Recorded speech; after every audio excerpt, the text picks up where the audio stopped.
This kind of mode of representation is characterized by what he calls an economy of analysis, that the amount of analysis that the audience is supposed to do upon seeing this material is very, very minimal. The audience is supposed to just uncritically absorb whatever it is that they're being told. And I think when you look at these films, you can extend that argument to Nehruvian developmentalism at large, that the amount of debate that's encouraged, the amount of analysis that's encouraged on the part of the citizen, as opposed to the planner or the expert, is very minimal. And I think that really brings into question this very idea of democracy and what democracy is. A lot of scholars who have studied development in this part of the world especially, or development in societies that had been previously colonized, made the argument that if you are a democracy, that's really one of the main prerequisites, one of the main factors that play into being able to successfully develop as a country. And India is seen as one of the few countries that managed to stay democratic after becoming independent without becoming a dictatorship or a military regime of sorts. And so these people, these scholars who argue that democracy is really the major component of what you need for development, the major ingredient for development, find it somewhat puzzling that the growth, the economic growth in India in the 50s and the 60s was very slow. It was in fact slower than the population growth. So per capita, India was actually getting poorer.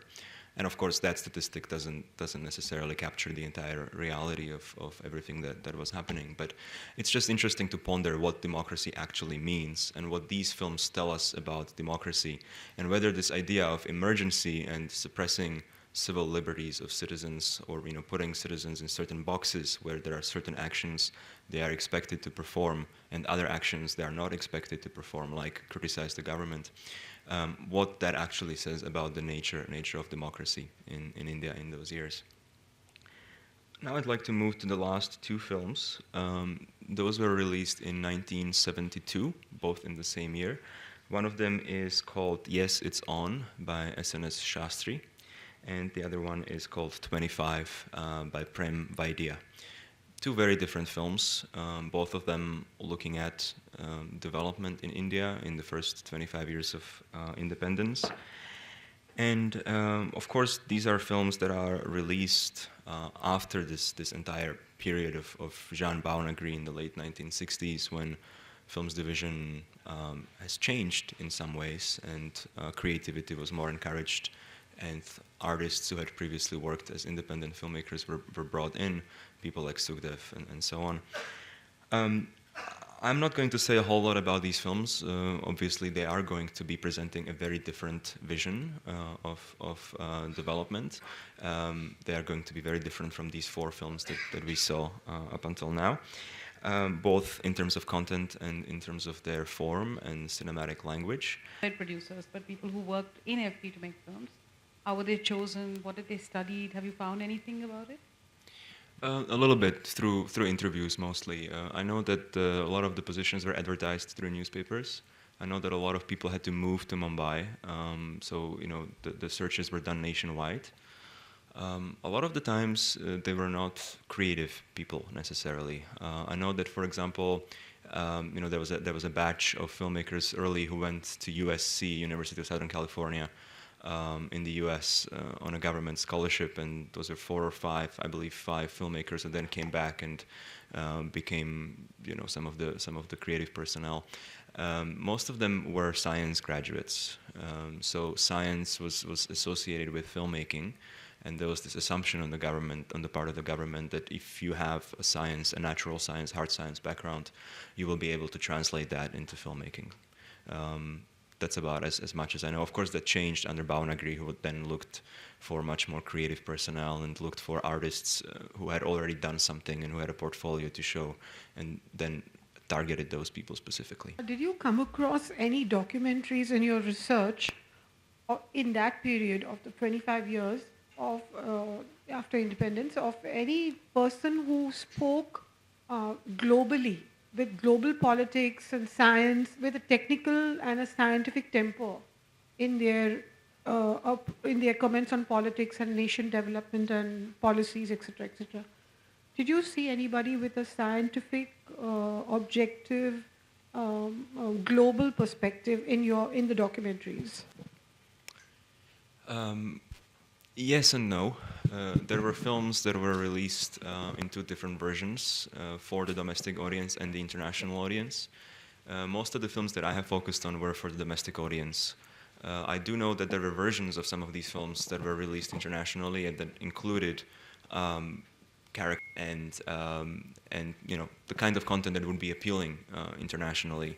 But my impression has definitely been that Films Division has actively discouraged that sort of content in the 50s and the 60s, especially for the domestic audiences, simply because the whole objective of this enterprise was nation building.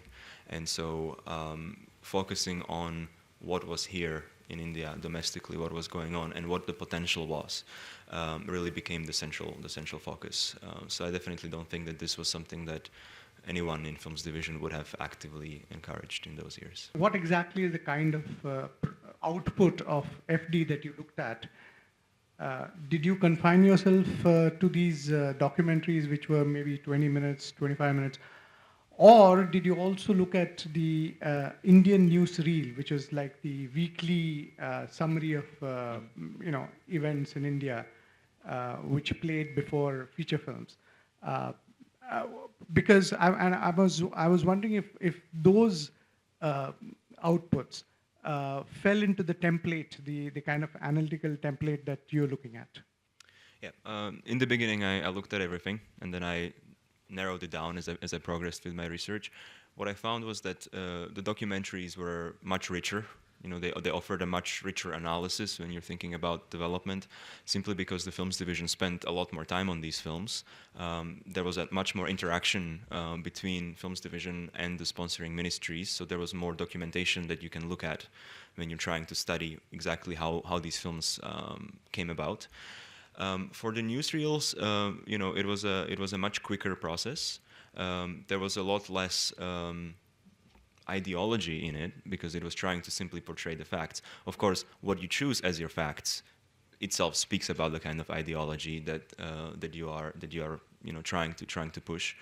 But I think there was a less of a deliberate attempt to construct these elaborate images, these elaborate visions that you can see in a documentary, where you really have the space of 10, 20 minutes and you can go in depth into a topic, which is why I found these documentaries simply just more suitable for the kind of work that I'm doing. But I have looked at some of the newsreels as well, and you definitely see the same kinds of techniques.